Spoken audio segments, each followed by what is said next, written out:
एक डॉक्टर की मौत 1990 में आई एक साइंस ड्रामा फिल्म है। ये एक भारतीय फिजिशियन डॉक्टर सुभाष मुखोपाध्याय की कहानी से प्रेरित है, जो आईवीएफ पर शुरुआती रिसर्च कर रहे थे।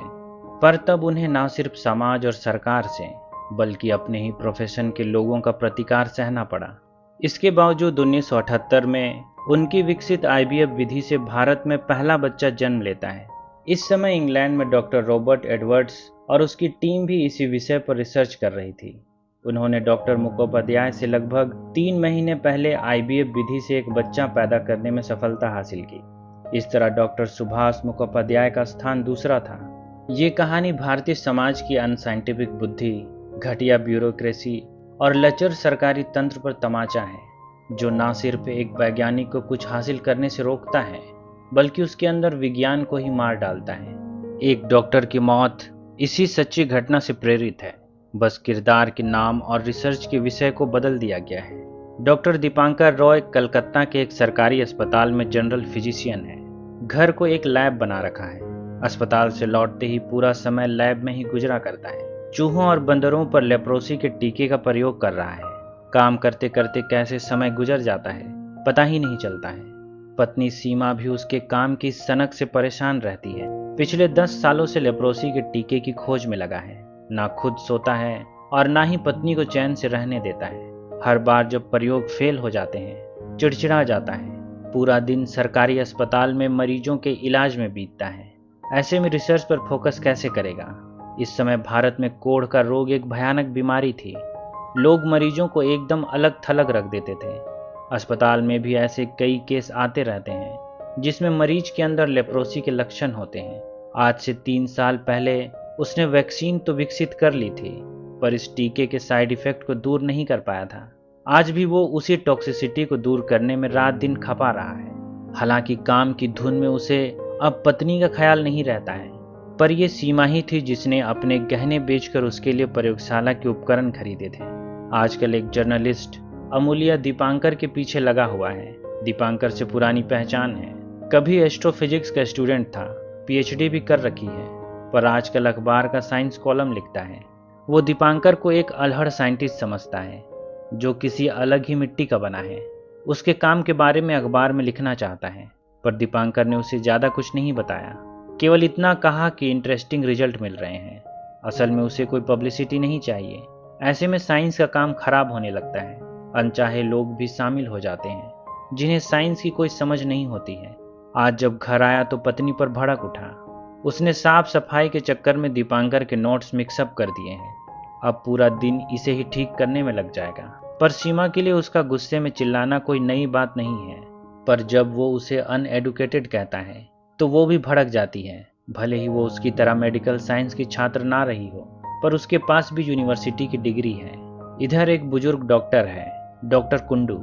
दीपांकर उनसे अपनी रिसर्च को लेकर सलाह मशवरा करता रहता है, फिर घर आकर अपने प्रयोग को दोहराता है। कई बार जब लैब में गैस खत्म हो जाती है तो किचन के स्टोव ले आता है। इस चक्कर में कई बार भूखे भी सोना पड़ता है। दीपांकर अपनी प्रयोग की धुन में इतना खोया हुआ है कि ना तो कहीं पार्टी में जाता है और ना ही किसी रिश्तेदार से मिलता है। खुद के बच्चे करने का ख्याल भी कभी उसके मन में नहीं आया। सीमा भी कहती है कि वो इतना सेल्फिश है कि अगर बच्चा कर भी ले तो वो एक बाप की जिम्मेदारी नहीं निभा सकता है।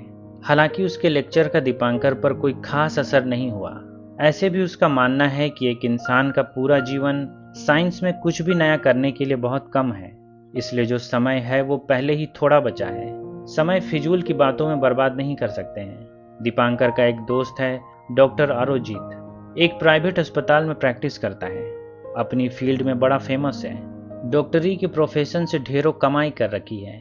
आज उसकी पत्नी परोमिता ने दूरदर्शन पर एक खबर देखी। कलकत्ता के एक सरकारी अस्पताल के डॉक्टर दीपांकर रॉय ने कोढ़ का टीका इजाद कर दिया है। शुरू में उसे बड़ी हैरानी हुई, कहीं ये अपने दीपू भैया तो नहीं है? वे भी तो एक सरकारी अस्पताल में काम करते हैं। खुशी खुशी उसने ये खबर अपने पति को सुनाई, पर अरोजीत को इस पर यकीन नहीं हुआ। दीपांकर तो कभी उतना होशियार नहीं था। मेडिकल कॉलेज में भी मुश्किल से पास हो पाता था, पर हाँ, उससे कुछ नया खोजने का जुनून तो हमेशा से था। सिलेबस के बाहर की चीजों पर ज्यादा रुचि रखता था। हो सकता है कि वो अपना दीपांकर ही हो, पर अगर उसने उसे बधाई देने के लिए फोन किया और टीवी वाला दीपांकर कोई और निकला तो बड़ी एम्बैरेसिंग सी स्थिति पैदा हो जाएगी। अगले दिन अखबार में पढ़ा तो यकीन हुआ कि ये उसका दोस्त दीपांकर रॉय ही है। उसने उसे फ़ोन मिलाया और बधाई दी, पर खुद थोड़ा निराश है कि वो केवल पैसे छापने की मशीन बनकर रह गया है। विज्ञान में कोई खास योगदान नहीं कर सका। हालांकि डॉक्टर दीपांकर ने लेप्रोसी का टीका तो ईजाद कर लिया, इसके साइड इफेक्ट भी खत्म कर दिए, पर अब तक उसने पेपर तैयार नहीं किया है। उसकी खोज तब तक जायज नहीं मानी जाएगी जब तक वो एक एक विधि और प्रक्रिया पर किसी प्रतिष्ठित जर्नल में लेख न प्रकाशित कर दे। इसे तैयार करने में उसे कम से कम 3 महीनों का समय लगेगा, फिर जाकर इंसानी ट्रायल की बात होगी। आज जब डॉक्टर कुंडू और जर्नलिस्ट अमूल्य उससे मिलने आए तो उसने डॉक्टर कुंडू को अपने खोज के डिटेल समझाए। कैसे ये टीके का इंजेक्शन एक गर्भवती महिला को लेना होगा, जिससे उससे पैदा होने वाला बच्चा लेप्रोसी के बैक्टीरिया के प्रति इम्यून हो जाएगा। वैक्सीन का एक अच्छा साइड इफेक्ट भी है कि इससे बांझता को दूर करने में सहायता मिलेगी। हालांकि इसके प्रति वो इतना श्योर नहीं है, पर हाँ, इस पर अलग से काम किया जा सकता है। हालांकि डॉक्टर कुंडू अमूल्य के अखबार में छपे बांझता वाली बात से थोड़े नाखुश हैं, क्योंकि उसे अपने आर्टिकल में केवल लेप्रोसी वाली बात लिखनी चाहिए थी। दीपांकर का विषय तो लेप्रोसी है। थोड़ी देर में दीपांकर के नाम एक खत आया। इसमें हेल्थ सेक्रेटरी ने उसे एक मीटिंग में बुलाया है। जब सरकारी दफ्तर पहुंचता है तो उसे पता चलता है कि प्राइवेट रिसर्च करना किसी सरकारी डॉक्टर के लिए मनाही है। ये सरकारी प्रोटोकॉल के खिलाफ है। उसे पहले परमिशन लेनी चाहिए थी, फिर उसे डायरेक्टर ऑफ हेल्थ के पास भेज दिया जाता है। डायरेक्टर ऑफ हेल्थ उस पर नाराज है कि उसने अपने प्रयोग के बारे में उसे क्यों नहीं बताया। डायरेक्टर इसलिए नाराज है कि अगर दीपांकर उसके गाइडेंस में काम करता तो इतनी बड़ी खोज में उसका भी नाम हो जाता। खैर, यहाँ उसकी डायरेक्टर से नहीं जमी। डायरेक्टर ने उसे पागल और ना जाने क्या क्या कहा। दीपांकर गुस्से में वहां से वापस लौट आया, पर समस्या खत्म होने वाली नहीं थी। कुछ बड़े गायनेकोलॉजिस्ट को उसकी बांझता दूर करने वाली साइड इफेक्ट के दावे से परेशानी है। एक जनरल फिजिशियन ऐसे दावे कैसे कर सकता है? उसे गायनेकोलॉजी पर कुछ भी बोलने का हक नहीं है। आखिर वो इस विषय पर क्या जानता है? हालांकि दीपांकर ने केवल इस संभावना भर की ही बात की थी कि उसकी वैक्सीन से बांझता पर सुधार ऑब्जर्व किया गया है। उसका असली काम तो लेप्रोसी पर है, पर इस देश में काम खराब करने वालों की कमी थोड़ी है। हालांकि दीपांकर को इतनी तसल्ली तो है ही कि अगर वो नहीं तो उसके काम को कोई और आगे लेकर जाएगा। साइंस किसी के रोकने या दबाने से खत्म होने वाला थोड़ी है। एक साइंटिस्ट मरेगा तो उसकी जगह पर बैठकर कोई दूसरा साइंटिस्ट काम करेगा, यहाँ नहीं तो कहीं और, पर काम तो होता रहेगा। एक दिन खबर मिली कि उसके लेप्रोसी पर किए काम की चर्चा BBC पर भी हुई है। कलकत्ता में कुछ गायनेकोलॉजिस्ट हैं जो दीपांकर के काम से प्रभावित हैं, पर ज़्यादातर उसे पागल, अफवाह फैलाने वाला और फ्रॉड मानते हैं। डायरेक्टर ऑफ हेल्थ भी उससे खासा नाराज है। डॉक्टर कुंडू को इस बात की भनक पहले ही हो गई थी कि दीपांकर के काम का भयानक विरोध होगा। ऐसे नहीं तो वैसे उसके काम को पीछे खींचने और दबाने की कोशिश की जाएगी। इसलिए उसने पहले ही उसके काम के नोट्स एक ब्रिटिश मेडिकल संस्था जॉन एंडरसन फाउंडेशन को भेज दिया था। यहाँ नहीं तो कहीं और उसके काम की कद्र होगी। आज जब वो पेपर्स तैयार कर रहा था, कुछ नए डॉक्टर्स उससे मिलने आए। उसे मेडिकल कॉलेज में एक लेक्चर के लिए आमंत्रित किया। दीपांकर ऐसे किसी लेक्चर में जाना नहीं चाहता है जहाँ उसके खोज के विषय में जिज्ञासु लोग कम, बल्कि उसे गलत साबित करने वालों की भीड़ ज़्यादा हो। लेकिन सीमा और अमूल्य के कहने पर वो सेमिनार में हिस्सा लेने चला गया।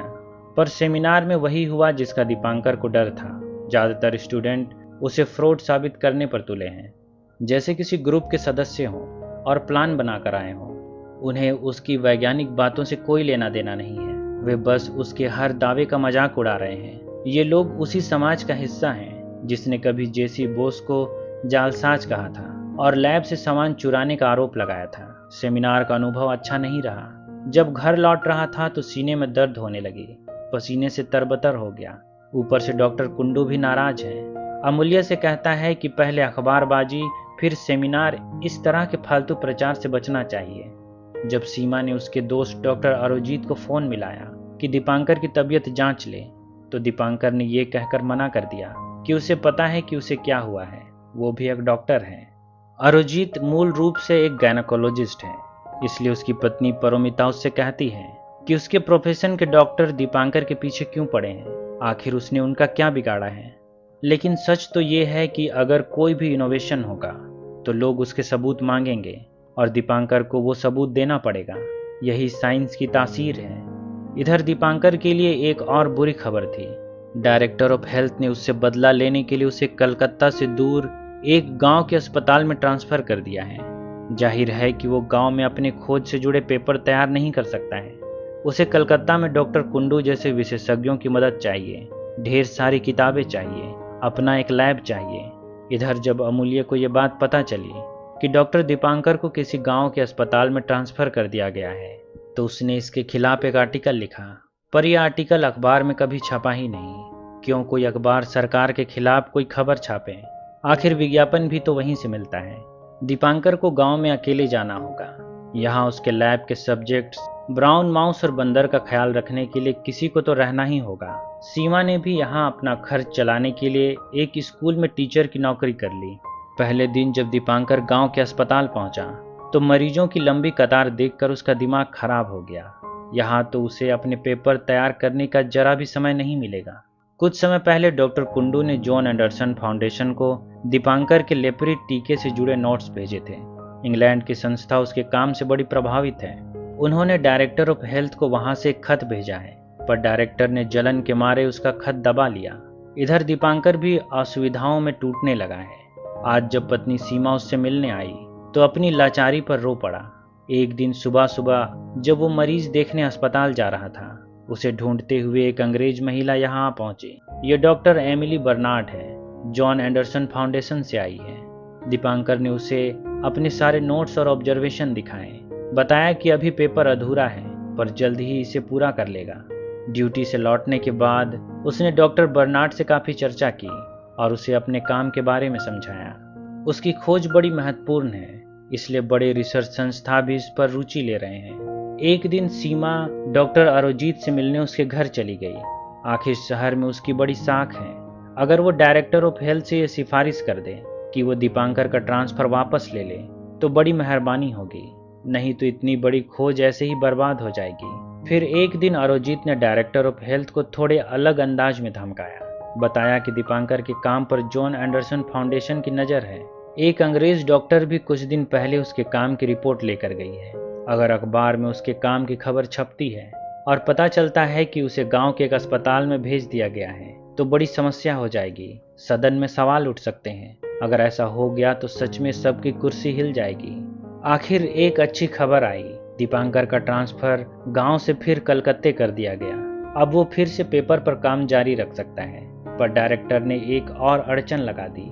बताया कि जब वो पेपर कंप्लीट कर ले तब भी उसे इंग्लैंड नहीं भेज सकता है जब तक कि सरकार की हाई लेवल कमेटी इसकी जांच न कर ले।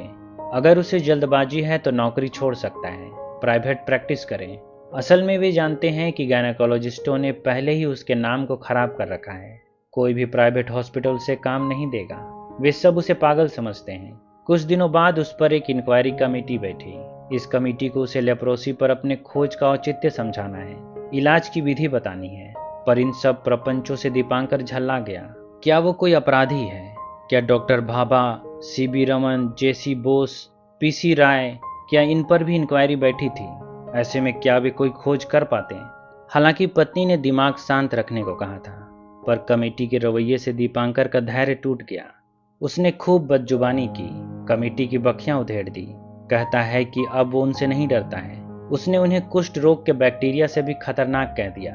जाहिर है अब उसे किसी तरह का फेवर नहीं मिलेगा। पूरा स्वास्थ्य विभाग उसके खिलाफ है। हालांकि उसने पेपर तो पूरा कर लिया है, पर जब तक सरकार की हेल्थ कमेटी उसे रिव्यू नहीं कर लेती है तब तक उसे विदेश में पेपर भेजने की इजाज़त नहीं होगी। एक ही तरीका है कि सरकारी नौकरी से रिजाइन कर दें। जब वे सभी घर पर थे, अमूल्य एक खबर लेकर वहां आया। इसमें लिखा है लेप्रोसी के टीके का इजाद हो चुका है। इस टीके को गर्भवती महिला को लगाया जाएगा। इससे पैदा होने वाले बच्चों में लेप्रोसी के प्रति इम्यूनिटी पैदा होगी। बांझ महिलाओं पर इस दवा के टीके से उनकी बांझता दूर करने में मदद मिलेगी। इसकी खोज अमेरिका में MIT के 2 वैज्ञानिकों ने की है। इस खबर में दीपांकर का नाम नहीं है। लिखा है कि लेप्रोसी के इलाज का क्लेम भारत से भी आया था, पर इसके पेपर नहीं पहुंच सके। आखिर खोज भी किसी प्रतियोगिता की तरह है। ये भी एक रेस है।